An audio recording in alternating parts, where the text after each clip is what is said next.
বিজেপিৰ সিএম হয় সেই কাৰণে আজি এনেকুৱা কৰি আছে আমাৰ মানে আপোনাৰ নহয় আপুনি ক'ৰ পৰা আহিছে আপুনি অসমৰ নহয় ৰ'ব কথা শেষ হোৱা নাই এইটো গোটেই নদী আছে দেখতে তাতে আহি মিয়া ভাটিয়া বসবাস কৰি আছে এখানে কৈছে মিয়া মিয়া বলা কোনো ভাৰতীয় নহয় অসম আৰু চেণ্ট্ৰেলত বিজেপি এটা প্ৰথমতে আমি আপোনালোকৰ কাষলৈ আহিছোঁ যিহেতুকে এই 7টা সমষ্টি পুনৰ নিৰ্ধাৰণৰ পিছত 5টা হৈছে কিন্তু যিকেইটা 7টা সমষ্টি আছে 2টা কংগ্ৰেছ 2টা বিজেপি 3টা AIDFৰ দখলত আছে আৰু এই সমষ্টিটো 10 বছৰ ধৰি AIDFৰ দখলত আছে উন্নতি হৈছেনে 100% উন্নতি হৈছে 20 বছৰ হৈছে নেকি 20 বছৰ হৈছে আজি ডেটত চাক ধুবুৰী সমষ্টি বিশেষকৈ AIDFৰ দখলত 20 বছৰৰ পৰা আছে যিমান কেইটা ব্ৰিজ আছে যিমান কেইটা পকী ৰাস্তা আছে যিমান কেইটা মানে RCC ব্ৰিজ সকলোবিলাক এটা কাম হৈ গৈছে 100% হৈছে এইবিলাক গতিকে আপোনালোকে চাব ইয়াৰ আগতে যে আছিল ইয়াৰ আগতে যেনেকুৱা পজিশ্যন আছিল কিন্তু সেই হিচাপে কিন্তু এই 20 বছৰত বহুত ডেভেলপ হৈছে যদিও নাজমলক ধুবুৰীত কিয় ভোট নিদিলে যদিও ভোট নিদিলে সেইটো ইস্যু বেলেগ যিহেতু কেন্দ্ৰত বিজেপি গভৰ্ণমেণ্টক যাতে মানে মানুহে ভাবিছিল সাধাৰণ ইয়াতে মানুহ এইটো মাইনৰিটিৰ মানুহ বেছি আছে মানুহে ভাবিছিল যাতে ইয়াতে মানে বিজেপি ৰোধ কৰাৰ কাৰণে কেন্দ্ৰত আমি এণ্টি বিজেপি গভৰ্ণমেণ্ট এটা কৰিব লাগে সেই হিচাপে যাতে মানে কংগ্ৰেছৰ প্ৰাৰ্থীক ভোট দিছে একে ৰখিবলৈ কিন্তু ভোট দিয়া নাই কংগ্ৰেছৰ প্ৰাৰ্থীক ভোট দিছে AIDFৰ বিৰোধী AIDF বিৰোধী হ'লেও কাৰণ ইহঁতে বিচাৰি আছিল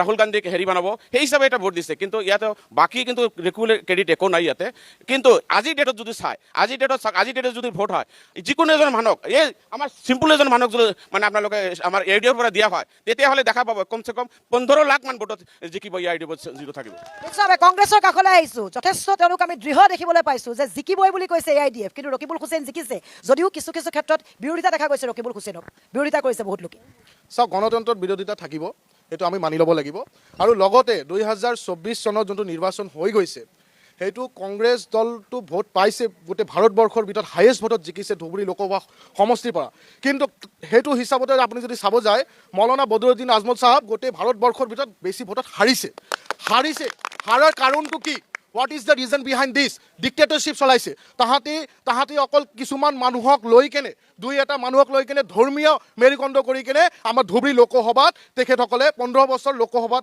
MP আছিলে ধৰ্মীয় মেৰুকৰণৰ ৰাজনীতি কৰিছে আজমল ক'বলগীয়া একো নাই ৰাজনীতিত উত্থান পতন থাকেই আৰু যিটো কথা কৈছে বদৰুদ্দিন আজমল হৰাৰ কাৰণটো প্ৰত্যেকটো নিৰ্বাচনত বেলেগ বেলেগ ইছ্যু থাকে যোৱা MP নিৰ্বাচনত ইছ্যুটো বেলেগ আছিল তেতিয়া মানুহে আমাৰ এই অঞ্চলৰ বা ধুবুৰী লোকসভা সমষ্টিৰ মানুহে এটা ভাবিছিল যে বিজেপি চৰকাৰ আছে চেণ্ট্ৰেলত এই চৰকাৰটো উখৰাবলৈ হ'লে এটা আমাৰ AIDFটো হ'ল এটা মানে আঞ্চলিক দল ৰাষ্ট্ৰীয় দল হিচাপে কংগ্ৰেছক ছাপোৰ্ট কৰিছিল ৰখিবুলক নহয় দল হিচাপে ছাপোৰ্ট কৰিছিল যাতে চেণ্ট্ৰেলৰ পৰা বিজেপি গভৰ্ণমেণ্টক উফৰাই আমি কংগ্ৰেছ চৰকাৰ গঠন কৰিব পাৰোঁ চেণ্ট্ৰেলত সেই ইছ্যুতে বদৰুদ্দিন আজমলক হৰুৱাই অভিযোগ আহিছে আমি বিজেপিৰ কাষলৈ আহিছোঁ যিহেতুকে এতিয়া সমষ্টি পুনৰ নিৰ্ধাৰণৰ কথা বেলেগ ইতিমধ্যে যিহেতুকে 7টা চিট আছিল 2টা আপোনালোকৰ দখলতো আছিল কিন্তু AIDF আৰু কংগ্ৰেছৰ যিটো অভিযোগ আৰু প্ৰতি অভিযোগ আপোনালোকে কি ক'ব উন্নতি হৈছেনে ইয়াত প্ৰথমতে আমি DY365ক ধন্যবাদ দিওঁ যে তেওঁলোকে আমাৰ ধুবুৰীত আহিছে সঁচাকৈ ক'ব গ'লে আপুনি ভালদৰে যদি চাই কংগ্ৰেছ আৰু UDF পইচা ৰিপিট আৰু ৰিপিট আপোনালোকে যদি ভালদৰে চাই তেওঁলোকে কৈছে 20 বছৰত উন্নতি হৈছে এই 2014ৰ আগত ধুবুৰী লোকসভাই হওক বিধানসভাই হওক কোনোবা এৰিয়াত কোনোবা ঠাইত দলং হৈছে নেকি কোনোবা ঠাইত অভাৰব্ৰিজ হৈছে নেকি ৰ'ব আপোনাৰ মাতত আমি উত্তৰ দিয়া নাই নহয় কথা ক'ব নালাগে আপোনালোকে ভালদৰে চাওক 2000 নহয় তেনেহ'লে ডিবেট নহ'ব আপুনি কথা পাতিলে আমি কিন্তু ঠিক আছে তেওঁলোকে উত্তৰ দিয়ক তাৰপিছত আমি আপোনালোকক প্ৰশ্ন কৰিম উত্তৰটো লৈ লওক ঘটনাটো হৈছে আপোনালোকে ভালদৰে চাওক যেতিয়া 2014 চনৰ ভাৰতৰ যশস্বী প্ৰধানমন্ত্ৰী মোদী ডাঙৰীয়া যেতিয়া হৈছে জাতি ধৰ্ম বৰ্ণ নকৰাকৈ ভাৰতবৰ্ষৰ গোটেই ইনফ্ৰাষ্ট্ৰাকচাৰ আজি আপুনি চাওক আমাৰ ধুবুৰী জিলাত যেনেকুৱা আমাৰ ব্ৰিজ হৈ আছে তেনেকুৱা যিমান জায়গাত দলং লাগে যিমান জায়গাত মেডিকেল কলেজ লাগে যিমান জায়গাত আমাৰ ইউনিভাৰ্চিটি লাগে যিমান জায়গাত আমাৰ ল'ৰা ছোৱালীৰ পঢ়াৰ কাৰণে সুবিধা লাগে আমাৰ কেন্দ্ৰ চৰকাৰ আৰু ৰাজ্য চৰকাৰ তেওঁলোকে এতিয়া কৈছে যে কংগ্ৰেছক এইবাৰ ভোট দিছে কি কাৰণত কোনো কাৰণ নাই তেওঁলোকে কংগ্ৰেছ সদায় কমিউনাল পলিটিক্স কৰি থাকে আৰু UDF জন্ম হৈছে কমিউনাল পলিটিক্সৰ ওপৰত সেইকাৰণে তেওঁলোকে ইয়াত সংখ্যাগৰিষ্ঠতা ভোট তেওঁলোকে ভোট লৈ যায় কিন্তু আমাৰ দেশৰ প্ৰধানমন্ত্ৰী সদায় কিন্তু কৈ থাকে যে আমাৰ সংখ্যালঘু মানুহৰ এটা হাতত কিন্তু কোৰাণ শৰীফ থাকিব লাগে আৰু এটা হাতত কিন্তু পবিত্ৰ আমাৰ কম্পিউটাৰো থাকিব লাগে সেইকাৰণে মুখ্যমন্ত্ৰী এষাৰ কথা কৈছে যে সংখ্যালঘু লোকেৰে বাংলাদেশী মূলৰ লোকেৰে ধুবুৰী ভৰি গৈছে নহয় সেইটো যেটো মুখ্যমন্ত্ৰী কৈছে আপুনি ভালদৰে চাওক আমি কিন্তু ভাৰতীয় মুছলমানৰ কেতিয়াও ভাৰতীয় জনতা পাৰ্টি বা আমাৰ যশস্বী মুখ্যমন্ত্ৰীৰ বিৰোধিতা কৰা নাই কিন্তু বাংলাদেশী মুছলমানক আমাৰ লোকেল মুছলমান আমাৰ খিলঞ্জীয়া মুছলমানক কিন্তু সমৰ্থন নকৰে কৰিছে নেকি ধুবুৰী নহয় শেখ হাসিনা সেইটো বেলেগ বস্তু, সেইটো দুটা দেশৰ ডিপ্ল'মেচিৰ কথা। আমাৰ ভাৰতীয় জনতা পাৰ্টি কেতিয়াও ভাৰতীয় মুছলমানৰ বিৰোধিতা কৰা নাই। হয়, আমি বাংলাদেশী মুছলমানৰ বিৰোধিতা কৰিছোঁ, আৰু আমাৰ জন্মৰ পৰা আমি এতিয়ালৈকে যিমান দিনলৈকে আমি জীয়াই থাকিম আমি বাংলাদেশী সংখ্যালঘু মানুহৰ বিৰোধিতা কৰি থাকিম। কোনে ক'ব?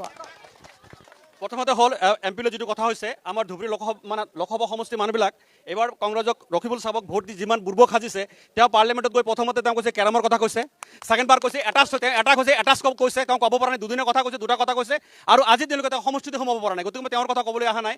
আৰু এটা কথা হ'ল এই মাননীয় বদৰুদ্দিন আজমল চাহাব এমপি হোৱাৰ পিছত তেখেত আজি ধুবুৰী ফুলবাৰী যিটো ব্ৰিজ হয়, ৰ'ব, যিহেতুকে আমাৰ ঠাইৰ অভাৱ, যোনে উত্তৰ দিব আপোনালোক অকণমান আগবাঢ়িব প্ৰতিটো দলে। তেওঁ 38 বাৰ পাৰ্লিমেণ্টত কথা কৈছে। আজি ধুবুৰী ফুলবাৰী ব্ৰিজ, ৰূপশ্ৰী এয়াৰপৰ্ট হয়, ধুবুৰী মেডিকেল কলেজ হয়, গোটেই বিজেপিতো কোনো এমপি আগত হোৱাই নাই ইয়াতে। গতিকে গোটেইখিনি পাৰ্লিমেণ্টত এইবিলাক 38 বাৰ এই ব্ৰিজৰ কথা কোৱাৰ কাৰণে দিছে। আৰু এটা কথা কৈছে, কম্পিউটাৰৰ কথা কৈছে, বাংলাদেশৰ কথা কৈছে। আই অলছ' কণ্ডেম ডেট। এই কাৰণে কৈছোঁ যে কোনোবা যদি বাংলাদেশী ইয়াত থাকে, আপোনালোকৰ নৈতিক দায়িত্ব 10 বছৰ আপোনালোকে বিজেপিত আছে, এটা ওলাব পৰা নাই কিয়? ওলাই দিয়ক। কোনো বাংলাদেশী নামত কোনো মুছলমানক যাতে হাৰাশাস্তি কৰা নহয় আৰু এটা কুটু শব্দ কৰে। আমিও কৈছোঁ বাংলাদেশে ওলাই যাওক ইয়াৰ পৰা। তেওঁলোকে কৈছে বাংলাদেশী নাই বোলে। আমাৰ পশ্চিম বাংলাত SIR চলি আছে, দিল্লীত SIR চলি আছে, আমাৰ অসমতো SR চলি আছে। আমি ইমান দিন শুনিছোঁ বাংলাদেশৰ পৰা বাংলাদেশী আহিছে। আমি প্ৰথমবাৰৰ কাৰণে আমি চাইছোঁ আমাৰ ভাৰতবৰ্ষৰ পৰা বাংলাদেশী ওলাই নিজে নিজে কিন্তু গেট পাৰ কৰি আছে। সেইটোতো কোনোবা মিছা কথা ক'ব নোৱাৰিব। আৰু বাংলাদেশী আমি আইডেণ্টিফাই কৰি আছোঁ। আমাৰ চৰকাৰ 10 বছৰ, কেন্দ্ৰ চৰকাৰ হৈছে 11 বছৰত পৰিছোঁ। আমি এটাও বাংলাদেশীক আমাৰ দেশত থাকিব নিদিওঁ। সেইটো আমাৰ চৰকাৰৰ কমিটমেণ্ট, সেইটো আমাৰ কথা আছে।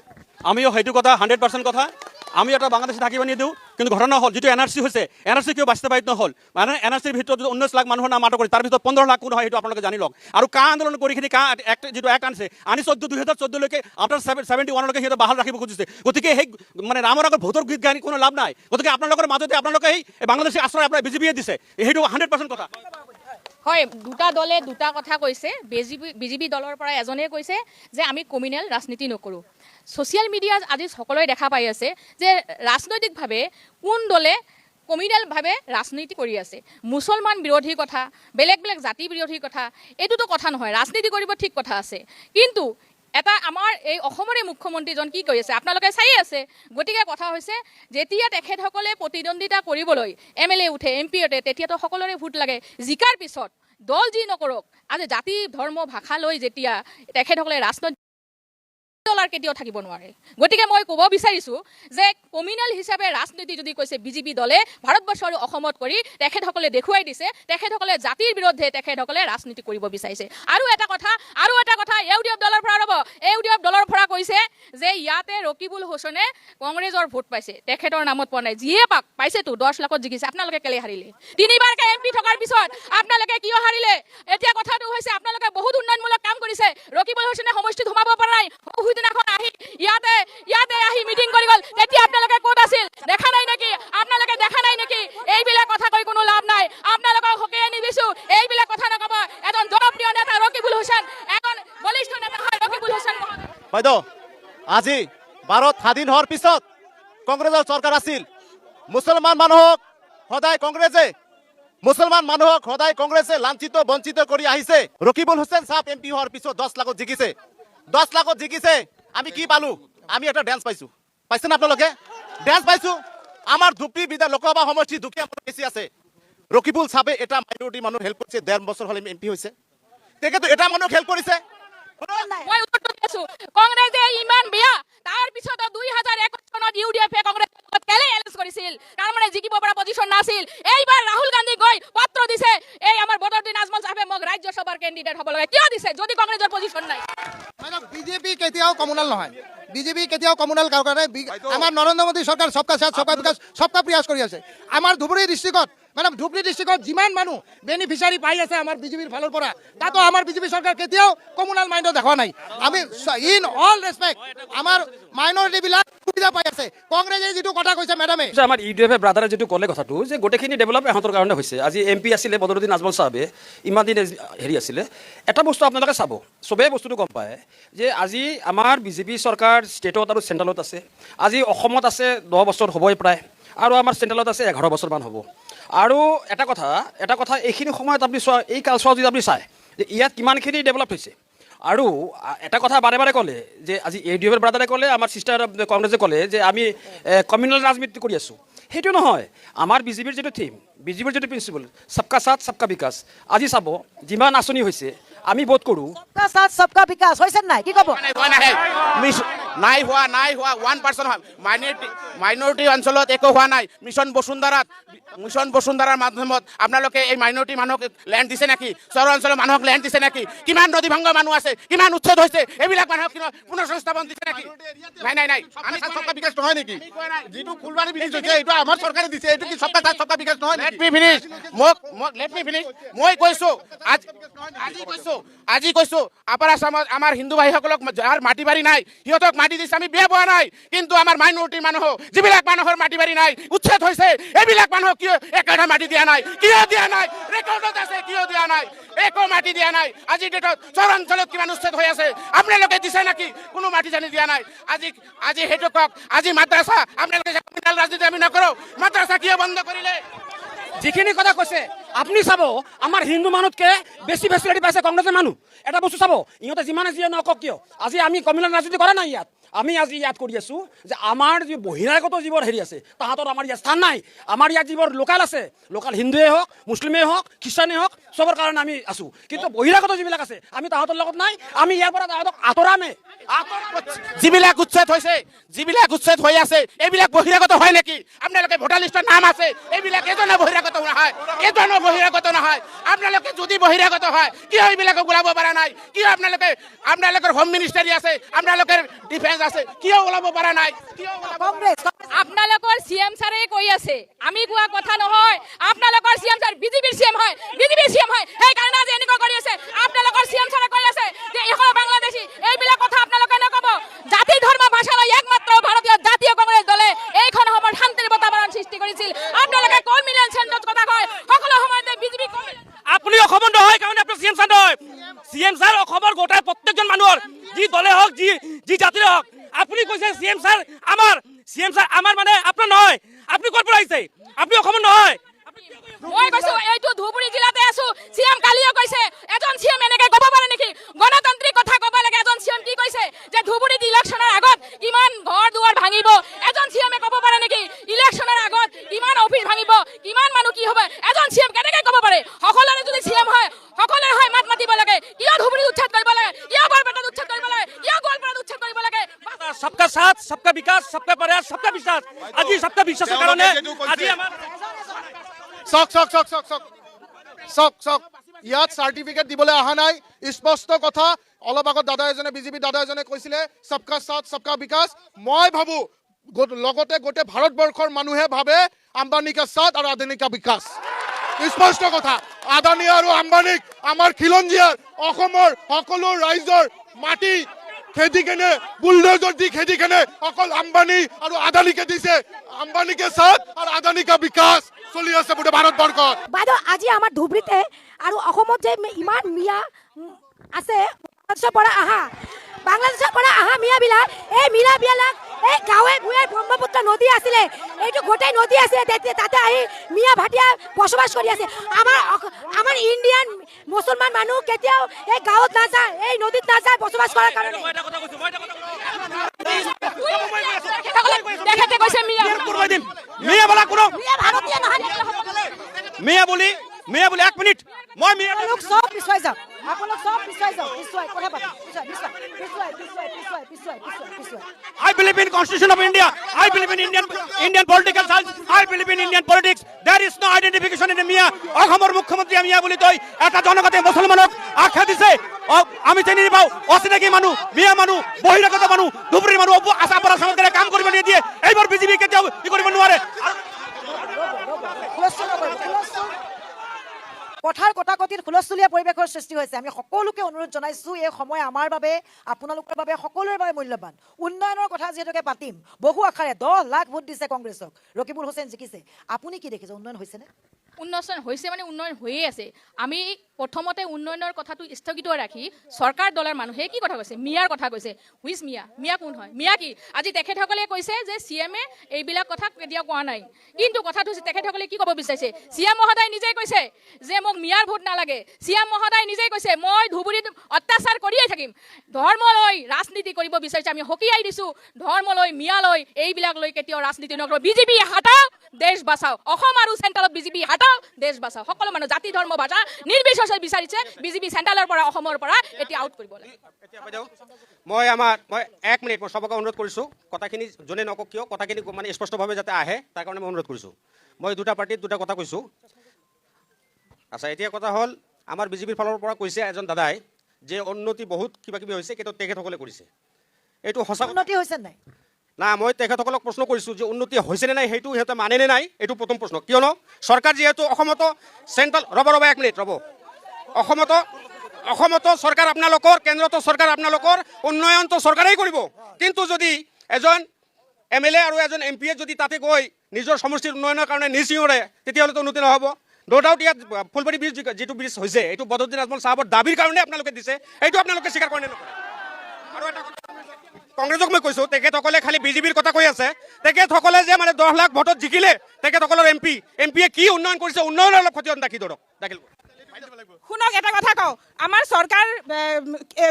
চৰকাৰতো আছে আৰু ইয়াতে চেণ্ট্ৰেলতো আছে আৰু ইয়াতেও আছে। আৰু নিজৰ মানুহে নিজৰ ঘৰখনকে চাব, সেইটো কেতিয়াও হ'ব নোৱাৰে যে আপোনালোকৰ কেৱল মাত্ৰ MP-ত আছে, বাকী চৰকাৰ আমাৰেই হয়। তেতিয়াহ'লে আপোনালোকে কেনেকৈ ক'ব? আৰু শুনক, সবকা সাথ সবকা বিকাশ বুলি যে কৈছে, প্ৰতিটো ৱাৰ্ড তেখেতে পালন কৰিছে। সবকা সাথ আৰু সবকা বিকাশ, প্ৰতিটো সুবিধা মাইনৰিটিক নিদিয়া বুলি ক'লে অস্বীকাৰ কৰিব পাৰিব নেকি? মই দুটা দলকে কৈছোঁ, যিমান সুবিধা আছে, অৰুণোদয়ৰ পৰা, উদ্যমিতাৰ পৰা যিমান সুবিধা আছে, নহয় আঁচনিৰ লগে লগে উন্নয়নো কৰিছে, নহয় আঁচনিৰ লগে লগে উন্নয়নো কৰিছে। চাওক মই এটা কথা কৈছোঁ, চাওক মই এটা কথা কৈছোঁ, এটা কথা কৈছোঁ যে 70টা বছৰ কংগ্ৰেছৰ চৰকাৰ আছিলে, তেনেকুৱা আঁচনি বহুত আমি দিছিলোঁ। কিন্তু আমি কংগ্ৰেছে কেতিয়াও দুখীয়া মানুহক আঁচনি দি আমি এডভাৰটাইজমেণ্ট কৰা নাই, আমি ভিক্ষা দিয়া নাই, আমি অধিকাৰ দিছিলোঁ। বিজেপিৰ যেনেকৈ এডভাৰটাইজমেণ্ট কৰি আছে, আপোনাক অৰুণোদয় দিছোঁ, অধিকাৰ আছে মানুহজনৰ অৰুণোদয় পাবলৈ। সেইটো কাৰণে আপোনালোকে এডভাৰটাইজমেণ্ট কৰিব নালাগে, আপোনালোকে ভিক্ষা দিয়া নাই, আমাৰ অধিকাৰ আমাক দিছে। গতিকে আপোনালোকে কথা কওঁতে অলপ ভাবি চিন্তি ক'ব। আৰু মই স্পষ্ট কথা কৈছোঁ, আনডেমক্ৰেটিক কাণ্ট্ৰি বনাবলৈ বিজেপিয়ে চৰকাৰ বনাইছে। 2014 চনৰ পৰা এতিয়ালৈকে তেখেতসকলে সংবিধানক বহিষ্কাৰ কৰিছে, সংবিধানক শেষ কৰিবলৈ চেষ্টা কৰিছে। কাৰণ চাওক কাৰণ ভাৰতবৰ্ষত তথা অসমত, বিশেষকৈ অসমত মুছলমান ধৰ্মলম্বী যোনবোৰ মানুহ আছে, তেখেতসকলক মূৰৰ পৰা আৰম্ভ কৰি ভৰিলৈকে যেনেকৈ অত্যাচাৰ, যেনেকৈ অপমান কৰিছে, এইটোৱে ইংগিত দিব খুজিছে যে তেখেতসকলে মাইনৰিটি মানুহক ছেকেণ্ড ক্লাছ মানুহ হিচাপত দেখাব খুজি আছে। বাইদেউ, পোনপ্ৰথমতে আমাৰ ডিবেটটো আজি খুব ভাল চলি আছে। মোৰ ভাতৃয়ে খুব ভাল কথা কৈছে যে আমাৰ প্ৰাপ্য, আমাৰ অধিকাৰ। সঁচাকৈ মই আনন্দিত। তেওঁলোকে জানে আজি ভাৰতবৰ্ষৰ 2011 চনত কংগ্ৰেছ চৰকাৰ থাকাকালীন 2011 চনত চেঞ্চাছ হৈছিল।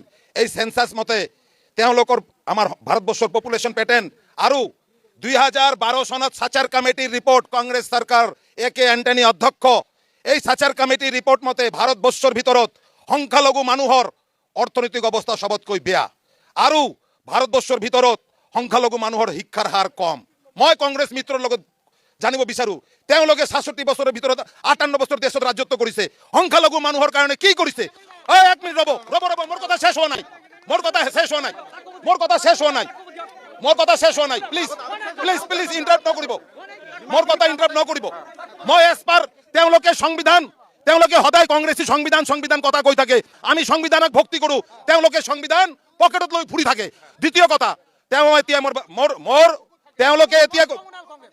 তেওঁলোকে এতিয়াই কৈছে যে চৰকাৰৰ প্ৰাপ্য সেইটো আমি পাম। আমি ভাৰতীয় জনতা পাৰ্টিৰ ফালৰ পৰা কৈ আছোঁ, আমি কেতিয়া পক্ষপাতি নকৰোঁ। কিন্তু আমাৰ কেন্দ্ৰ চৰকাৰ যিমান গৰীব দুখীয়াৰ আঁচনি 2014 চনৰ পৰা দিছে, আপোনালোকে ভাৰতবৰ্ষৰ এছপাৰ ডাটা চাই লওক। সংখ্যালঘু পপুলেশ্যন এছপাৰ চেঞ্চাছ 2014 চনত, 2011 চনত এছপাৰ সংবিধান।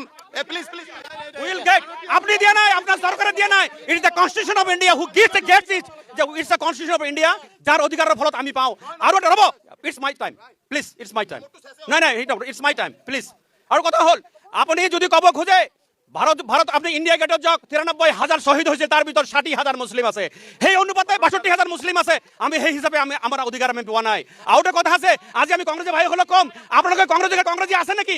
আজি যেতিয়া CM হয় গোটেই কংগ্রেসী বিজেপি হৈছে, গতিকে কংগ্রেসী কথা নাই। বিহাৰত মাত্ৰ 5টা কংগ্ৰেস পাইছে, অসমত কি পাব? সেই এটা গাড়ীতে যাব। আমাৰ CM সাহেবে কৈছে এই এটা ইনোভাত যাব পাৰিব, মইতো কওঁ এটা টলি টটত যাব পাৰিব। অসমত বিজেপি কংগ্ৰেসৰ চৰকাৰ আহিব নোৱাৰিব বা কংগ্ৰেসৰ সংখ্যাগৰিষ্ঠ নাপাব। এই কাৰণে নাপাব, কংগ্ৰেস অভিশপ্ত হয়। নেহৰুৰ হত্যাকাণ্ড, 2012 হত্যাকাণ্ড, মোকালমোৱা, চাউল খোৱা, গোটেইখিনি কংগ্ৰেসেৰ প্ৰেৰিত হৈছে। কংগ্ৰেস অভিশপ্ত হয় অসমৰ মাইনৰিটি। পোনপ্ৰথমে মই ধুবুৰী সমষ্টিবাসীৰ কথা শুনক।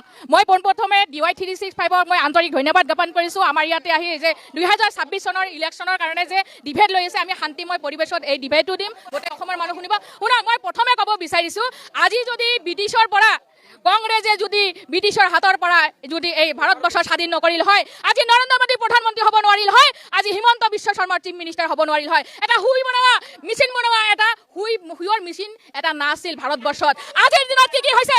আপোনালোকে এইবিলাক কথা কয়, ভাৰতবৰ্ষখন স্বাধীনে কৰিছে কংগ্ৰেছ চৰকাৰে, আপোনালোকে কংগ্ৰেছে কৰিছে। আন্দোলন কৰি আপোনালোকে ইণ্ডিয়া গেটত যাব, কিমান বেলেগ মুছলমানৰ হত্যাৰ বিনিময়, আজি কিমান ত্যাগৰ বিনিময়, ৰক্তৰ বিনিময় ভাৰতবৰ্ষ শাসন কৰিছে, স্বাধীন কৰিছে। আপোনালোকে ক'ব বিচাৰিছে যে 66 বছৰ কংগ্ৰেছ কি কৰিছে? কংগ্ৰেছ এটাই কাম কৰিছে যে ভাৰতবৰ্ষখন স্বাধীন কৰিছে ব্ৰিটিছৰ হাতৰ পৰা। আজি চাওক, আমাৰ যে কংগ্ৰেছৰ বন্ধুটো কৈ আছে নহয়, আমি বিক্ৰি কৰি আছো। আমাৰ যে এক মিনিট প্লিজ, আমাৰ যে কংগ্ৰেছৰ বন্ধু কৈ আছে ভাই, সৰু ভাই হিচাপে, তাৰমানে এখেতসকল এই 60-70 বছৰ যে ৰাজত্ব কৰিলে, তাৰ কুকৰ্মৰ ফলত তাহাঁতে আৰু গভৰ্ণমেণ্টত নাহে। সেই আগ্ৰাসনত এইখিনি কথা কৈ আছে যে আমি একো কৰা নাই। তাৰমানে তাহাঁতৰ আমাৰ শ্লোক আছে, কৰ্মান্য বাদিকাইস্তু মা বলে সুকদাচনা। এই 70 বছৰত কংগ্ৰেছ যিটো কৰ্ম কৰিছে তাৰ ফল এতিয়াও ভোগ কৰি আছে। সেইটোৰ আগ্ৰাসত সেই কথাটো কৈ আছে বাৰ ইয়াত যে আমাৰ ইয়াত একো ডেভেলপমেণ্ট হৈছে, আমি এইটো ভবা নাই। আমি বংগীয় মূলীয় মুছলিমৰ বিৰোধিতা কৰি আছো, আমাৰ থলুৱা মুছলিমৰ কাৰণে চাওক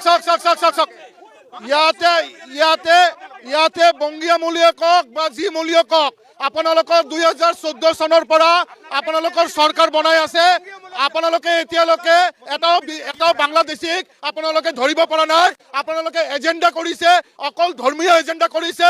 আৰু মই আপোনাক কৈ আছো, AIUDF দল আৰু BJP দল ইমুঠি। কাৰণ চাওক কংগ্ৰেস আৰ বিজেপি ভাই সেইটো লৈ কোনো চিন্তা নাই। আৰু তেওঁ কৈছে যে বংগীয় মুছলিমে, I am also Bengali speaking, but I am citizen of India and I am an advocate, I am first class citizen of India. Why I will outstate from India. ভারতীয় সংবিধানত কোনো বেঙ্গলি ইংলিশ কোনো কথা আছে নাকি?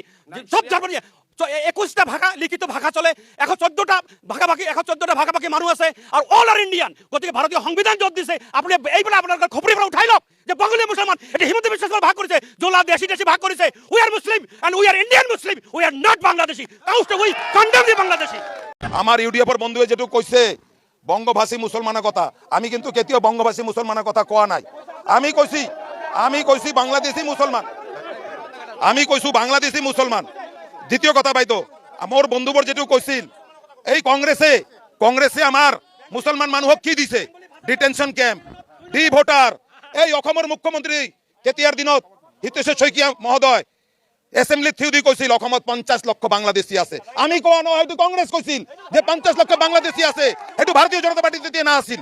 আজি তেওঁলোকে বাংলাদেশীৰ পক্ষ লৈছে, তেওঁলোকে বাংলাদেশী ভোটাৰৰ নাম আমাৰ ভোটাৰ লিষ্টত উঠাই আছে, আৰু তেওঁলোকে কয় আমাৰ প্ৰাপ্য হক। আমি কৈছো আমাৰ ভাৰতীয় মুছলমানে প্ৰাপ্য হক, কিন্তু যিমান তেওঁলোকৰ পপুলেশ্যন, আপুনি ভালদৰে শুনি লওক, সেইটো আমাৰ ডিবেটত দৰকাৰ।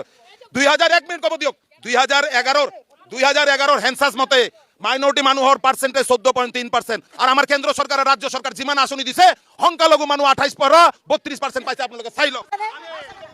বাইদেউ এটা কথা পাইছেনে নাই? যে কৈছে পোৱা নাই। শুনক, আজি বহুত ডিবেটত আমি শুনা পালো, আজি ধুবুৰী সমষ্টিৰ সন্মানীয় বিধায়ক নজৰুল হক সাহেব ধুবুৰী বিধানসভা সমষ্টিত ইমান উন্নয়ন কৰিছে, ভাৰত স্বাধীন হোৱাৰ পিছত ইমান উন্নয়ন হোৱা নাই।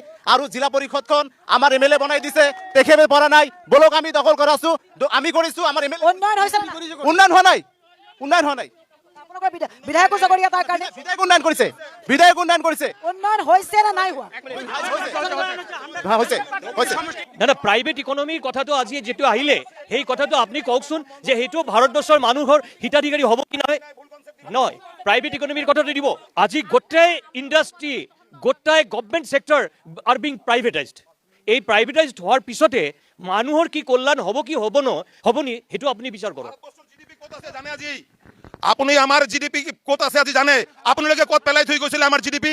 আজি ভাৰতবৰ্ষৰ ইকনমি বিশ্বৰ ৪ৰ্থ নম্বৰ, বিশ্বৰ ইকনমি গোটেই বিশ্বৰ ভিতৰত আমি ৪ নম্বৰ। ঋণৰ ক্ষেত্ৰত ভাৰতবৰ্ষ ৱৰ্ল্ডৰ ভিতৰত নাম্বাৰ 1ত আছে ঋণৰ ক্ষেত্ৰত। আজি মেক ইন ইণ্ডিয়া। আজি আপুনি চাওক, আপোনালোকে যেতিয়া কংগ্ৰেছ চৰকাৰ আছিলে এই জাহাজ কিনিব লাগে, ফ্লাইট কিনিব লাগে, অমুক কিনিব লাগে, সব বিদেশে পলে। আজি সব বস্তু আমাৰ ইণ্ডিয়াত হয়। আজি আপোনালোক সমষ্টিত থাকক, সমষ্টিত থাকক, সমষ্টিত থাকক, আপোনালোকৰ উন্নয়নৰ কথা কওক। মানে চাওক যোৱা 20টা বছৰ AIDFৰ ৰাজত্ব কৰিছে ধুবুৰী সমষ্টি। স্পষ্ট কথা এই ধুবুৰী সমষ্টিখন 5 ডিকেড 50 বছৰ পিছুৱাই গ'ল। 50 বছৰ পিছুৱাই গৈছে। মই আপোনালোকক কৈ আছো, যিকোনো সময়ত আপোনাৰ কৰোণা গ'ল, যি বিপদ গৈছে ধুবুৰী সমষ্টিৰ ৰাইজৰ, আমাৰ বিধায়ক মহোদয় কেতিয়াও ৰাইজৰ ফোন কল ৰিচিভ নকৰে, ৰাইজৰ ওচৰত কেতিয়াও নাহে, ৰাইজৰ উন্নতিৰ কথা চিন্তা নকৰে। অকল AIUDF দলৰ 10-15 জনীয়া কৰ্মী আছে, তেখেতসকলৰ পকেট গৰম কৰিবলৈ এই বিধায়ক হৈছে, তেওঁ কৈছে, তেওঁৰ মুখত ফুল চন্দন কৰক। তেওঁ কৈছে ধুবুৰীত ইউডিএফে 20 বছৰ কৰি আছে, ইউডিএফ বাচি থাকালে আৰু 100 বছৰ কৰিব, ধুবুৰীত শাসন কৰিব। আৰু কথা হ'ল দিবান নজৰুল হক সাহেব আৰু আমাৰ MP সাহেব আজি যিটো জিলা পৰিষদ আছে তেওঁলোকৰ সংখ্যাগৰিষ্ঠ আছিল, কিয় ধুবুৰী জিলা পৰিষদ কংগ্ৰেছে জিকিব নোৱাৰিলে? এইকাৰণে জীৱন কৰিলে যে ধুবুৰীৰ যিবিলাক জিলা পৰিষদ আছিল আমাৰ নজৰুল সাহেবৰ নেতৃত্বত, আমাৰ নজৰুল সাহেব ধুবুৰীৰ MLA আৰু district president, I am also working president, আমাৰ নেতৃত্বত কংগ্ৰেছৰ সববিলাক আমাক ছাপোৰ্ট কৰিছে, অন্যান্যবিলাকে ছাপোৰ্ট কৰিছে, AGP ছাপোৰ্ট কৰি ধুবুৰী জিলা পৰিষদ আমাৰ হৈছে। গতিকে আমি MP একো কাম কৰিব নোৱাৰিব, এই অকৰ্ম MP একো কাম কৰিব নিব। আমাৰ MLA আছে, আমাৰ জিলা পৰিষদ আছে, আমি কাম কৰিম 100 বছৰলৈ ধুবুৰীত আমাৰ কাম হ'ব ইনশাআল্লাহ।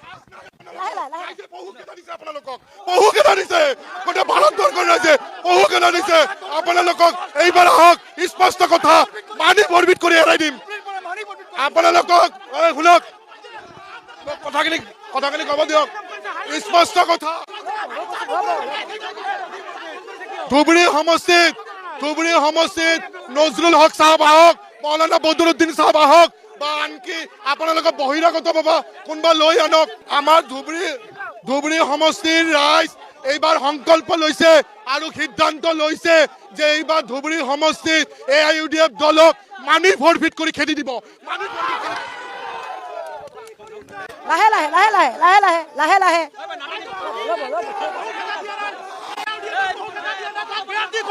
বেয়াৰ দি কবাই চামুগুৰিৰ পৰা ধুবুৰীত পঠাই দিছে। বেয়াৰ দি চাব, ভিডিঅ'ত প্ৰমাণ দি যাম। বেয়াৰ দি কবাই পঠাই দিছে। আমাক বহু কেইটা দিয়া নাই। আমাৰ নজৰুল সাহেব MLA যেনেকুৱা দান দক্ষিণা কৰে গৰীব মানুহ দিলে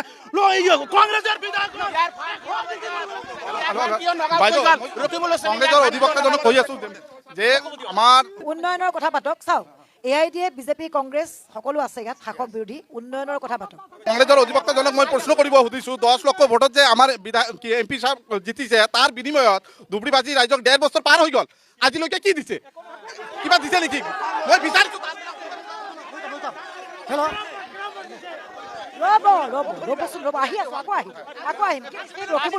লাজ থকা উচিত যে 15টা বছৰত ধুবুৰী লোকসভাৰ ৰাইজৰ ভোট লৈ হিমন্ত বিশ্ব শৰ্মাৰ ওচৰত গৈ মৌলানা বদৰুদ্দিন আজমল চাহাবে বিক্ৰী কৰি খাইছিল। একো কৰিব পৰা নাই। হিমন্ত বিশ্ব শৰ্মাৰ শ্ৰুতলিপিত AIUDF দল চলি আছে। যোৱাবাৰ চাওক, আমাৰ উন্নয়নৰ ক্ষেত্ৰত যদি ক'ব খোজে আমাক লাজ থকা উচিত। আমাৰ চৰকাৰ চেণ্ট্ৰেলত নাই, আমাৰ চৰকাৰ ষ্টেটত নাই, আৰু লাজ থকা উচিত। আপোনালোকৰ চৰকাৰ আৰু বিৰোধী খুদি আছে কি উন্নতি কৰিছে? আপোনালোকে একো নাজানে।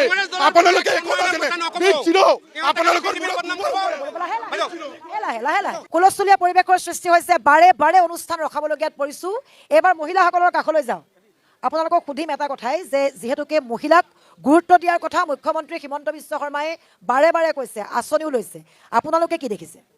হয়, তেখেতসকলে বিজেপিৰ পৰা তেখেতসকলে কৈছে উন্নয়ন কৰিছে। হয়, উন্নয়নৰ কথা কওক। আজি UDFৰ দাদাজনেও কৈছে যে আমাৰ বিধায়ক আৰু আমাৰ MP মহোদয় উন্নয়ন কৰিছে। হয়, এইবিলাক কথা গঠনমূলক কথা ক'ব লাগে, গঠনমূলক কথা কওক। মহিলাৰ কথা কৈ লওক, মহিলাৰ প্ৰসংগত মই ক'ব বিচাৰিছোঁ, অসমত আৰু চেণ্ট্ৰেলত কংগ্ৰেছৰ চৰকাৰ থকা দিনত যিমান মহিলাৰ উন্নয়নমূলক কাম হৈছে, চাকৰি বাকৰিৰ পৰা আৰম্ভ কৰি আজিলৈকে কোনো চৰকাৰ ইমান কাম কাজ আৰু ইমান চাকৰি বাকৰি ইমান আঁচনি দিব পৰা নাই। আপোনালোকে যদি শুনিব বিচাৰে মই গাই দিব পাৰিম, কিন্তু ইমান সময় নাই কাৰণে মই থুলমূলকৈ কৈছোঁ। আজি আশা কৰ্মী চাকৰি কোনে দিছিল? আজি অংগনবাদী চাকৰি কোনে দিছিল? আজি আমাৰ আইৰ ঘৰ কোনে দিছিল? আজি আমাৰ স্কিম আঁচনিৰ কথা ক'ব বিচাৰিছে। শুনক, স্কিম আঁচনি মই গাই যাম, স্কিম আঁচনিৰ কথা মই গাই যাম। আজি বাচ্চাৰ পৰা বৃদ্ধলৈকে আমাৰ কংগ্ৰেছৰ যেতিয়া তৰুণ গগৈ চৰকাৰ আছিল, কি দিছিলে? অৰুণোদয় আঁচনি নহয়, আপুনি শুনিব, আইজনী মাজনীৰ স্কিম দিছিলে আমাৰ তৰুণ গগৈ চৰকাৰৰ দিনত। কাকো হিংসা কৰা নাই, জাতি ধৰ্ম ভাষা নিৰ্বিশেষে গৰীব দুখীয়া সকলোৱে পাইছিল। আজি আমাৰ এই কণকণী বাচ্চাসকলৰ কাৰণে প্ৰথমতে মই এটা কথাই ক'ম যে আমি সৰুৰ পৰা কংগ্ৰেছৰ দিনত আহিছোঁ, কিন্তু এতিয়া যেতিয়া আমাৰ বিজেপি চৰকাৰ ষ্টেটৰ চেণ্ট্ৰেলত আহিছে, গোটেই মানুহ ক'ব পাৰিব যে কংগ্ৰেছ আমলে কি ফেচিলিটি পাইছে আৰু এতিয়া কি সুবিধাটো পাইছে। ফ্ৰীতে ল'ৰা ছোৱালীক পঢ়া শুনা কৰাইছে। বাইদেউ, মই এইটো কথা ক'ম, আজি চাওক, আমাৰ চৰকাৰে টকা নলোৱাকৈ বহুত যুৱক যুৱতীক চাকৰি দিছে। কিন্তু আপোনালোকে কি কৰিছে? আপোনালোকে কি কৰিছে? অৰুণোদয় আৰু আঁচনি দিছে, ঘৰ দিছে, চব ফেচিলিটি দিছে, চব ফেচিলিটি দিছে। কোনে দিছে? আমাৰ চৰকাৰে দিছে। সেইটো ক'লে নহ'ব। আমাৰ চৰকাৰে যিমান কৰিছে, আপোনালোকে এটাও কৰা নাই। এইবাৰ এটাই প্ৰমাণ হ'ব, যদি UDF দলে উন্নয়নমূলক কাম কৰিছে, যদি বিজেপি। মহিলাৰ প্ৰসংগত কওক, মহিলাৰ প্ৰসংগত কৈ লওক, মহিলাই কি পাইছে? কি মই ক'ব বিচাৰিছোঁ, যিটো কৰিছে মানে বাইদেউ, মই নাখোঁ, বাইদেউ কবি আপুনি কি পাইছে? কি পোৱা? কোনো পোৱা নাই, বিজেপি সরকারে পাওয়া নাই। আমার অরুণোদয় দিচ্ছে, সব বন্ধ করছে। কংগ্রেস সরকার থেকে আমি সব পাচ্ছি, সবগুলি পাচ্ছি কংগ্রেস সরকার থেকে। কংগ্রেস ঠিকে আছে, কংগ্রেস এটা মই স্কিমের কথা কৈছে, ভালে কৈছে। ইহঁতৰ স্কিম কি কৰিছে? ইহঁতে নিজে লৈছে। ইন্দিৰা আৱাস যোজনা যিটো টকা আছিল, ইহঁতৰ পৰা যদি বেনিফিচিয়াৰী তাতে গৈছিল, তাতে যদি ৭৫,০০০ চেংচন হৈছিল, বেনিফিচিয়াৰী পাইছিল ১,০০০ টকা। কেনেকৈ কৰিছে? কিন্তু কংগ্ৰেছে নিজে ডেভেলপ কৰিছে, নিজৰ উন্নতি কৰিছে। পাব্লিকৰ উন্নতি হোৱা নাই। সুতা কম্বলৰ ইহঁতে পলিচি কৰিছে আৰু সব স্কিম বিলাক ইহঁতে ডাইৰেক্ট ইহঁতে বেনিফিচিয়াৰী তাতে যাওঁতে ইহঁতে সব স্কিম বিলাক শেষ কৰি দিছে। এইটো ইহঁতৰ উন্নতি হৈছে। কিন্তু বিজেপি চৰকাৰ ডিজিটেল ইণ্ডিয়া ডাইৰেক্ট অনলাইনতে পইচা আহি আছে, অনলাইনতে কাম হৈ আছে, ডিজিটেল ইণ্ডিয়া। মহিলা খবৰ দিছে, শুনক, মহিলা খবৰ দিছেতো শুনক। আপুনি যিটো কথা ক'লে, আমাৰ কংগ্ৰেছৰ দিনৰ স্কিম আঁচনি আমিয়ে খাইছোঁ। আপুনি কৈছেতো, আপোনালোকে চৰকাৰত অহাৰ পিছত 10 বছৰে কি কৰিলে? আমাক ধৰিব পৰা নাই। আপোনালোকে ব্যৰ্থ হৈছে। অসমৰ চৰকাৰ ব্যৰ্থ চৰকাৰ, চেণ্ট্ৰেলৰ চৰকাৰ ব্যৰ্থ চৰকাৰ। সুৰক্ষা দিব পৰা নাই, নাৰী সুৰক্ষা দিব পৰা নাই। বেটি বাচাও, বেটি পঢ়াও কৈ বেটিক নিৰ্যাতন কৰিছে। আপোনালোকে কি কৰিছে? আপোনালোকে এইবিলাক কথা চিন্তা। আমি এটা কথা সুধিছোঁ যে কংগ্ৰেছৰ পিৰিয়ডত খালি সূতা কম্বলৰ ব্যৱসায় কৰিছে আৰু বিজেপি চৰকাৰত খালি মিঠা তেলৰ ব্যৱসায় কৰি আছে, আৰু একো নাই। মিঠা তেল দিব বুলি এইটো ব্যৱসায়, কম্বল আৰু মিঠা তেল। আৰু যদি কংগ্ৰেছৰ পিৰিয়ডত 10টা জিলা পৰিষদ হৈছে, 10টা জিলা পৰিষদ কিয় কৰিব পৰা নাই? UDF কিয় কৰিলে? কংগ্ৰেছ কিয় কৰিব পৰা নাই? বিক্ৰী হ'ল। শুনক মেডাম, শুনক এক মিনিট, গোটেই অসম জানে, গোটেই ভাৰতবৰ্ষ জানে যে বিজেপি চৰকাৰ, অসমৰ বিজেপি চৰকাৰ, ভাৰতবৰ্ষৰ বিজেপি চৰকাৰ কি কাম কৰিছে। আমাৰ 15 বছৰ কি কৰিছে? একো কৰা নাই। মেডিকেল কোনে কৰিছে? ৰুচি বিমান কোনে কৰিছে? CM আৰু মোদী মহোদয় ইমান ব্ৰিজ কৰিছে, দলং কৰিছে, গোটেই অসমখন ডেভেলপ কৰিছে। মই অন্তিম শেষৰ ফালে আহিছোঁ। প্লিজ আপুনি মানে শেষৰ ফালে আহিছোঁ। মই কথা ক'ম, অসমত কিছুমান আইন হৈছে, এই আইনৰ কথা কোনে কোৱা নাই। অসমত আছাম কেটল প্ৰিজাৰ্ভেশ্যন আইন হৈছে। কিছুমান মানুহে যিবিলাক পাহাৰীয়া মানুহক, মুছলিম মানুহৰ এটা গোখাদ্য আছিল, সেইটো বন্ধ কৰিছে। কোনো কথা ক'ব নালাগে, কাউণ্টাৰ থাকিলে ক'ব। তাৰপিছত আনিছে ৰেজিষ্ট্ৰেশ্যন, মুছলিম কাজি দি মেৰেজ কৰিব, সেইটো বন্ধ কৰিছে। এতিয়া ৰেজিষ্ট্ৰেশ্যন আহিব লাগে, সেইটো কৰিছে। মুছলমানৰ মাটি হিন্দু ল'ব লাগিব, হিন্দুৰ মাটি মুছলমান ল'ব নোৱাৰিব। এইবোৰ এটা আইন আনিছে। এনেকৈ আইন আনি এটা বিশেষ কৰি মাইনৰিটি, অসমৰ মাইনৰিটি কমিউনিটি মানুহক ইমান চেপত পেলোৱা হৈছে যাতে আমি উঠিব নোৱাৰোঁ। কিন্তু সেইটো নহয়। আপুনি চাওক, আজি আজমল চাহাবৰ নেতৃত্বত আজমল ফাউণ্ডেশ্যনে কিমান হাজাৰ ডক্টৰ আৰু ইঞ্জিনিয়াৰ বনাই আছে। আৰু আইএস বনাব এটা অভিযোগ আছে আজমলক কোনেও নেদেখে ইয়াত নাই নিতে দেখে সবে দেখে আমাৰ ইয়াতো আছে আৰু এটা কথা আপোনালোকে শুনিলে লাষ্টৰ ফালে মই কৈ আছো যে যোনে যিমান চিঞৰি বেৰ নকৰক কিয় অসমত বিজেপি যিমানখিনি কাম কৰিছে যে উচ্ছেদৰ নামত যিটো কৰিছে আজিলৈকে উচ্ছেদ কৰিছে ভোট বেংকৰ কাৰণে আৰু আপাৰ আসামত গ'লে বোলে মিয়াক বোলে খেদি দিয়ে মেয়ে লেবাৰ কাম কৰিব নোৱাৰে ইটছ ইণ্ডিয়া কাণ্ট্ৰি ইণ্ডিয়ান সভাৰেণ্টি সবকে ঠিক ৰাখিব কিন্তু সেইটো কৰা নাই আৰু কি হৈছে যে লোৱাৰ আসামত বোলে আমি বোলে মিয়া চাচাৰ বোলে ভোট নালাগে অচিনাকি মানুহৰ ভোট নালাগে এইবোৰ কথা কুখাত কথা আমাৰ কথা কৈ মতি ভ্ৰষ্ট কৰিছে গতিকে আৰু কংগ্ৰেছে যিটো অভিভপ্ত কাম কৰিছে মই সেইটো নকওঁ বহুত সময় লাগিব গতিকে ধুবুৰী ডিষ্ট্ৰিক্টত 5টা সমষ্টি আছে ইনশাল্লাহ আমি 5টা সমষ্টিৰ পৰা ইউডিএফৰ পৰা জিতি লৈ যাম মই এটা কথা জানিব বিচাৰো আমাৰ কংগ্ৰেছৰ মিত্ৰ এতিয়া আমি ক'লো যে তেওঁলোকে কংগ্ৰেছ ভ্ৰষ্ট দল তাৰ প্ৰমাণ হৈছে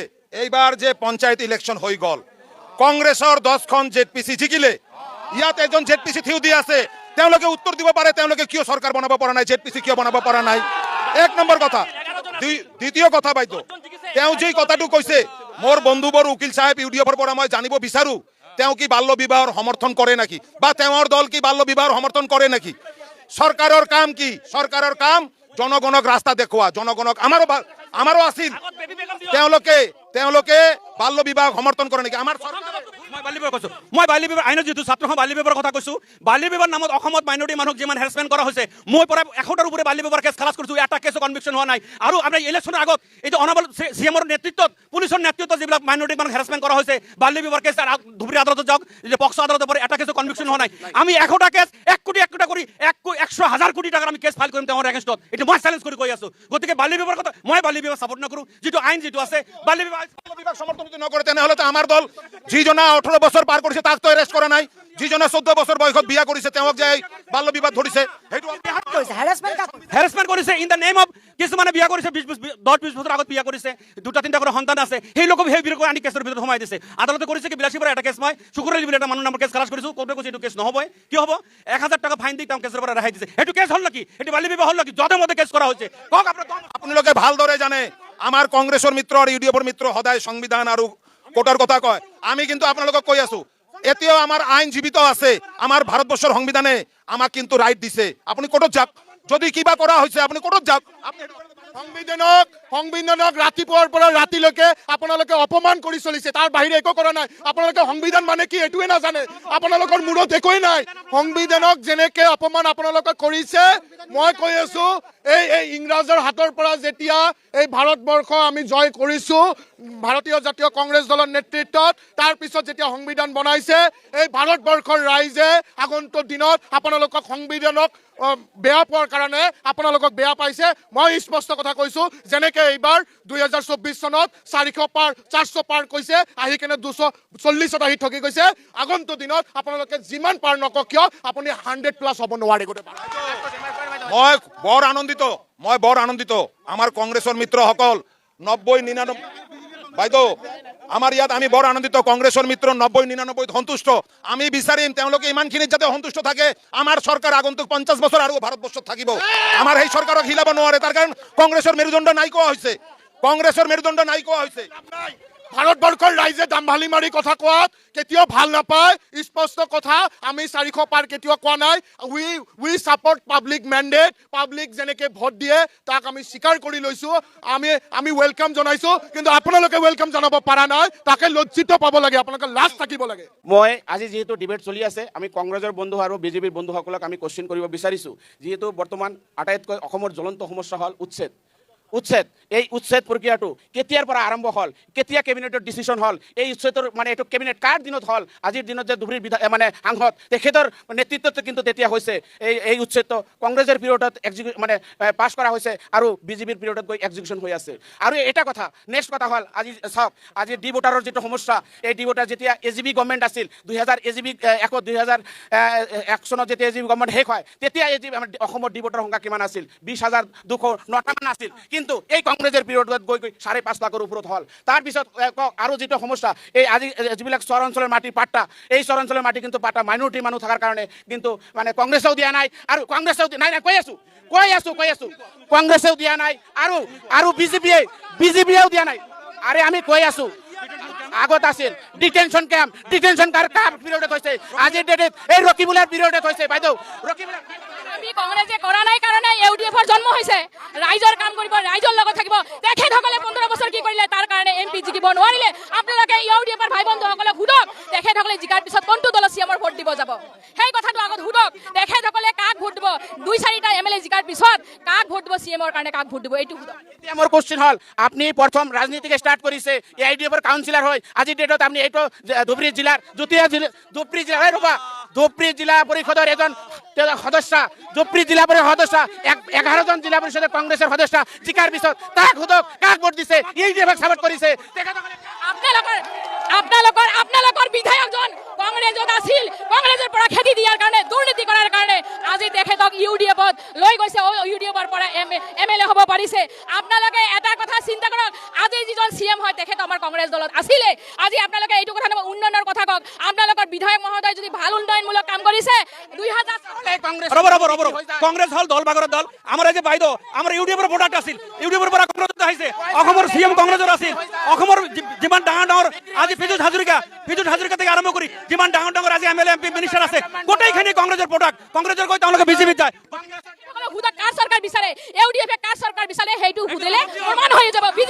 বিজেপিৰ এপিৰ আৰু সেইটো হৈছে ইউডিএফ আৰু বিজেপি। এটা কথা মই হকি আনি দিব বিচাৰিছো, তেখেতসকল যদি ইমান ভাল, কংগ্ৰেছে ভাল কাম কৰা নাই মানিলো। 2021 চনত কংগ্ৰেছ ইমান বিয়া হোৱাৰ পিছতো ভৰিৰ তলত মাটি নাই। ইউডিএফে কংগ্ৰেছৰ লগত কিয় এলায়েন্স কৰিছিল, তাৰমানে জিকিব পৰা পজিশ্যন নাছিল। সেইকাৰণে বদৰুদ্দিন আজমলক খেদি দি 10,000-ৰ ওপৰত, 10 লাখৰ ওপৰত ৰকিবুল হুছেইন মহোদয় এমপি হৈছে ভাৰতবৰ্ষত। সেইটো এক্সিডেণ্ট আছিল। আজিৰ ডেটত কওক, গৌৰৱ গগৈ আজি কেইটা উচ্ছেদিত পৰিয়ালৰ স্থান গৈছে। গৌৰৱ গগৈ আপোনালোকৰ সভাপতি, অসম ষ্টেটৰ সভাপতি গৌৰৱ গগৈ উচ্ছেদিত পৰিয়াল যোৱা নাই। আপোনালোকৰ সভাপতি, কংগ্ৰেছৰ সভাপতি উচ্ছেদিত সাধাৰণ মানুহ আজি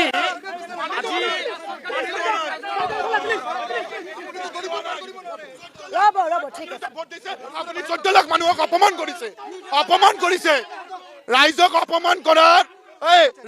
অপমান কৰাৰ দুটা দল আছে ভাৰতবৰ্ষত, এটা হ'ল বিজেপি আৰু এটা হ'ল AIDF। তাৰমানে আমাৰ অলপ আগতে আমাৰ কংগ্ৰেছৰ বন্ধু কৈ গ'লে যে আমি সংবিধান সম্বন্ধে একো নাজানো। এতিয়া ৰ'ব প্লিজ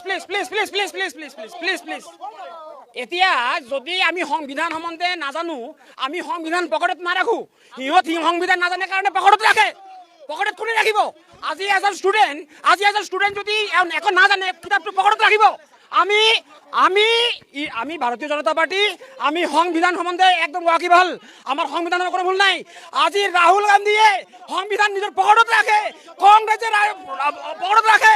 সংবিধান আমি জানো, আমি সংবিধান হিচাপে কাম কৰি আছো ইয়াত। আমি অসাংবিধানিক কোনো কাম কৰা নাই। আমাৰ ভাৰতীয় জনতা পাৰ্টি দলে কোনো অসাংবিধানিক কাম কৰা নাই। আজি কংগ্ৰেছে কৰিছে। মোৰ হিচাপত দাদা, আপুনি বিজেপিৰ পৰা ইমিডিয়েট ৰিজাইন দিব লাগে, কাৰণ আপোনাৰ মুখ্যমন্ত্ৰীয়ে সংবিধানক বেয়া পায়। আপুনি ভাল পাই কি কৰিব? আপোনাৰ নীতি আদৰ্শই নাই। আপোনালোকৰ বিজেপিৰ যোনটো নীতি আদৰ্শ, এইটো হ'ল মানুহক গালি পাৰা, সংবিধানক গালি পাৰা, আৰু মহাত্মা গান্ধীক যোনে মাৰিছে গুলিয়াই কেনে তেখেতক ভাল পোৱা আপোনাৰ নীতি। স্পষ্ট কথা, মহাত্মা গান্ধী আমাৰ আইডিঅলজি নহয়, এইটো কংগ্ৰেছৰ আইডিঅলজি। যিমানখিনি আপোনাৰ কি কৰি আছে, জাতিৰ সংঘ লগাই আছিলে, এইবিলাক কংগ্ৰেছে লগাইছিল, আমালোকে লগোৱা নাই। আৰু দাদা এটা কথা কৈছে, মই দাদা ডাইভাৰ্ট কৰাটো এওঁলোকৰ একদম এওঁলোকে কামেই এইটো। আপোনাক মই ফাৰ্ষ্ট প্ৰশ্ন কৰিছোঁ যে আপোনাৰ MP ক্ৰামৰ কাৰণে 14 লাখ মানুহে ভোট দিছিল নেকি? নহয়, ক্ৰামৰ কাৰণে 14 লাখ মানুহে ভোট দিছিল নেকি? আপুনি এইটোতো ডাইভাৰ্ট কৰি লৈ গৈছে, এইটো জবাব দিয়ক। আৰু এটা কথা 2012 চনৰ শীতকালীন অধিৱেশনত সংখ্যালঘু উচ্ছেদ অনুমোদন আইন এওঁলোকৰ মাননীয় ৰকিবুল ৰায় ডাঙৰীয়া মুছলিমৰ বিপক্ষে কিয় এইটো আইন সন্মত কৰিলে, এইটোৰ জবাব দিয়ক। মানে চাওক তেখেতসকলৰ মুখত মাইনৰিটি শব্দটো চুবা নিদিয়ে, কাৰণ মাইনৰিটিক তেখেতসকলে যিমান দিনৰ লাষ্ট 10 বছৰৰ পৰা যিমান অপমান কৰিছে, যিমান তুচ্ছ তাচ্ছিল্য কৰিছে, যিমান উচ্ছেদ কৰিছে, মই কৈ আছো তেখেতসকলে মাইনৰিটিসকলক ছেকেণ্ড ক্লাছ চিটিজেন হিচাপত ভাবি লৈছে। আৰু তেখেতসকলে মাইনৰিটিবিলাকক এটা কথা, এছাৰ সম্পৰ্কৰ সন্দৰ্ভত ছাৰ, এছাৰ সম্পৰ্কত যিটো আছে মানে দেখা গৈছে কিছুমান জেগাত হৈছে মানে শিফ্ট হৈছে এজন মানুহ ছোৱালী এজনী বিয়া বেলেগ জেগাত বিয়া হৈছে সেইবোৰো দেখা গৈছে কিছুমান বিয়ালৈ সেইবিলাক অবৈধভাৱে অলপ কাম কৰি আছে যদি শিফ্ট হৈছে হাজবেণ্ডৰ ঘৰত নাম উঠিব লাগিব কেনেকুৱা পাইছে ভাল পাইছে বেয়া পাইছে প্ৰতিক্ৰিয়াটো কি না সেইটো কথা কৈছোঁ বেয়া পাইছোঁ আৰু কি মানে ঠিকমতে কাম কৰা হোৱা নাই মানে অনৈতিকভাৱে কিছুমান কাম কৰা হৈছে এইকাৰণে ছোৱালী এজনী বিয়া হৈ হাজবেণ্ডৰ ঘৰত গৈছে সেই তাত দেখাইছে যে তাত বোলে নাই বুলি কৈছে সেইটো শিফ্ট লিখিব লাগিব সেইটো শিফ্ট নলকে বেলেগভাৱে লিখিছে আৰু কি সেইটো শিফ্ট বেলেগভাৱে কৰিছে কিন্তু মই জানো যে য'ত য'ত মানুহ মৰিছে ন ডাউট এছাৰত আহিলে হ'ব কি যিবিলাক মানুহ মৰিছে ভোটাৰ লিষ্টৰ পৰা নাম কাটি যাব সেইবোৰ কাটি পেলাই কমি যাব আৰু যিবিলাক শিফ্ট হৈছে আৰু ছিংগল ভোটাৰ হ'ব লাগিব কিছুমানে দেখা গৈছে আমাৰ অসমৰ CM কৈছে কি যে বিহাৰৰ পৰা আনিলে বোলে ইয়াৰ বোলে যোনে থাকিব তাৰ বোলে ভোট দিব লাগে গতিকে অবৈধ কথা হৈছে অসাংবিধানিক কথা হৈছে সেইটো হ'ব নোৱাৰে গতিকে এছাৰৰ যিটো নিয়ম আছে যিটো ইলেকশ্যন কমিশ্যন অফ ইণ্ডিয়া যিটো গাইড দিছে সেই গাইড মতে হ'ব লাগে কোনো অসম চৰকাৰৰ CMৰ নেতৃত্বত হ'ব নালাগে সেইটো মোৰ স্পষ্ট কথা বাইদেউ সেইটো ভাল লাগিছে যে আমাৰ কংগ্ৰেছৰ মিত্ৰ আৰু UDFৰ মিত্ৰ SR আৰু SIৰ সমৰ্থন জনাইছে একচুৱেলি সেইটো ইলেকশ্যন কমিশ্যনাৰৰ নিয়ম সেইটো প্ৰতি 10 বছৰ মূৰে মূৰে আমাৰ ভাৰতবৰ্ষত সেইটো আইন আছে কিন্তু মই এটা কথা জানিব বিচাৰোঁ সেইটো কি বেয়া হৈ আছে যে আমি এটা মানুহে 3 জেগাত ভোট দিয়ে সেইটো কাটিব লাগে নে নাই সেইটো আমাৰ প্ৰতিখন দলে সমৰ্থন কৰে সেইকাৰণে আমি গোটেই ৰাইজ বিহাৰৰ পৰা আহি ইয়াত ভোটাৰ হ'ব নালাগে সেইটোতো মেইন ইছ্যু হয় বিহাৰৰ পৰা আহি যোনে ইয়াত কাম কৰিব টেলেণ্ট ডিপু থাকিব তেওঁ বোলে অসমৰ voter how it's possible it is the voter Indian constitution of India দিব আৰু যিটো চিটিজেনশ্বিপ যিটো এক্ট আছে এক্ট অনুযায়ী ভোটাৰ লিষ্টত নাম উঠিব লাগিব নতুনকৈ আহিলে এসপ্তাহ কাম কৰিলে সেইটো নাম উঠিব তেনেহ'লে বাংলাদেশী ভৰি যাব আপুনি বাংলাদেশী চিঞৰি আছে আকৌ বিহাৰ ম্যানমাৰ বেলেগৰ পৰা আনি দিয়ে অসমত ভোটাৰ হ'ব আছে বিহাৰ কি ভাৰতবৰ্ষৰ ভিতৰত নাই নেকি নহয় নহয় মই জানিব বিচাৰোঁ বিহাৰ কি ভাৰতবৰ্ষৰ ভিতৰত নাই নেকি ভাৰতীয় মানুহ যেনেকৈ এতিয়া UDF আৰু কংগ্ৰেছৰ মিত্ৰ কৈছে যে ভাৰতবৰ্ষৰ গোটেই মানুহ এক লগত আমি আছো এতিয়া কেনেকৈ তেওঁ বিহাৰৰ মানুহক সেপাৰেট কৰিলে বেংগলৰ মানুহক সেপাৰেট কৰিলে নাম আছে তাতো নাম আছে বিহাৰতো নাম আছে ইয়াতো নাম আছে তেনেকৈ কেনেকৈ হ'ব এটা নাম হ'ব ডাবল এণ্ট্ৰি কেনেকৈ হ'ব আমাৰ অসমৰ মানুহ বিহাৰত নাম উঠিব দিব নেকি কেতিয়াও নিদিব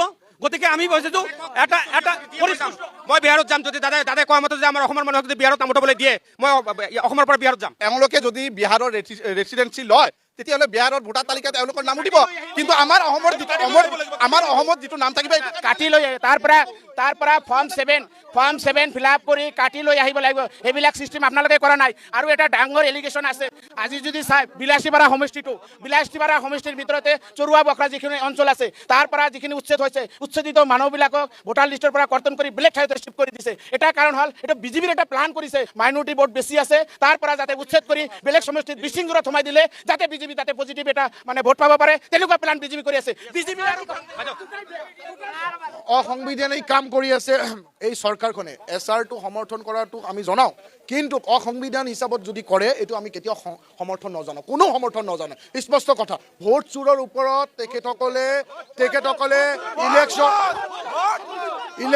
ইলেকশ্যন কমিশ্যনাৰ অফ ইণ্ডিয়াক পকেটত ৰাখিছে কোনোবা ইলেকশ্যন কমিশ্যনাৰ এইটো নিউট্ৰেল থাকিব লাগে ইলেকশ্যন কমিশ্যনাৰ অফ ইণ্ডিয়াক তেখেতসকলে পকেটত ৰাখি কাম কৰি আছে গতিকে এই বিজেপি দল অসাংবিধানিক দল অগণতান্ত্ৰিক দল এই দলক কেতিয়াও ৰাইজে সমৰ্থন নকৰে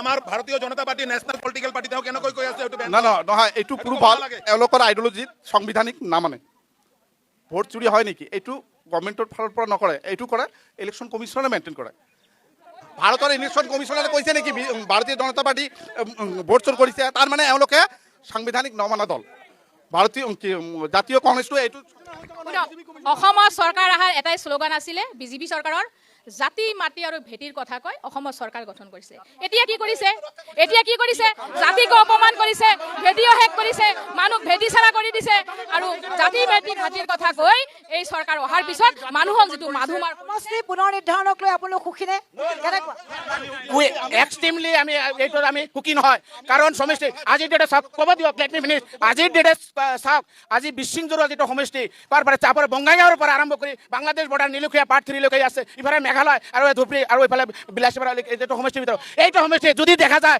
ইয়াতে কেইটা 7টা সমষ্টি আছিল ধুবুৰী ডিষ্ট্ৰিক্টৰ 7টা সমষ্টি আছিল তাৰে পৰা 2টা সমষ্টি মাইনাছ কৰি দিয়া হৈছে ডেট মিনছ বিজেপিয়ে ইচ্ছাকৃতভাৱে ইয়াতে মাইনৰিটিৰ সংখ্যা বেছি থকাৰ কাৰণে ইচ্ছাকৃতভাৱে delimitation A category B category C category কৰি ইয়াতে সমষ্টি কমাই দিছে বাইদেউ ডেলিমিটেশ্যন লৈ আমাৰ কোনো কমপ্লেইন নাই আৰু ৰাইজ সন্তুষ্ট আমি কিন্তু গোটেইখিনি চাইছো আৰু তেওঁলোকে কি কথা কয় এতিয়াই কৈছে UDF আৰু কংগ্ৰেছ অলপখিনি আগতে মোৰ ভাইটিয়ে এটা প্ৰশ্ন কৰিছিল 2015 লৈকে 14 লৈকে তেওঁলোকে আমাৰ UDF MP সাহেবৰ সমৰ্থন লৈ চৰকাৰ চলালে আজি UDFক তেওঁলোকে বেয়া কৈ আছে তাৰপিছত আকৌ মিত্ৰ কৰিছে আকৌ মিত্ৰতা নকৰে তাৰ কোনো গ্যাৰান্টি নাই প্ৰমাণ দেখক আমি যেতিয়া এলায়েন্সত আছিলোঁ মাননীয় প্ৰাক্তন মুখ্যমন্ত্ৰী তৰুণ গগৈ চাহাব তেখেত আমাৰ যেতিয়া মিত্ৰজোঁট আছিলে আমাৰ অকল BPFক লৈ কিনে মিত্ৰজোঁট কৰিছিলোঁ আপোনালোকে হোমৱৰ্ক কৰক পঢ়া শুনা কৰক হিষ্ট্ৰী পঢ়ক আপোনালোকে একো নাজানে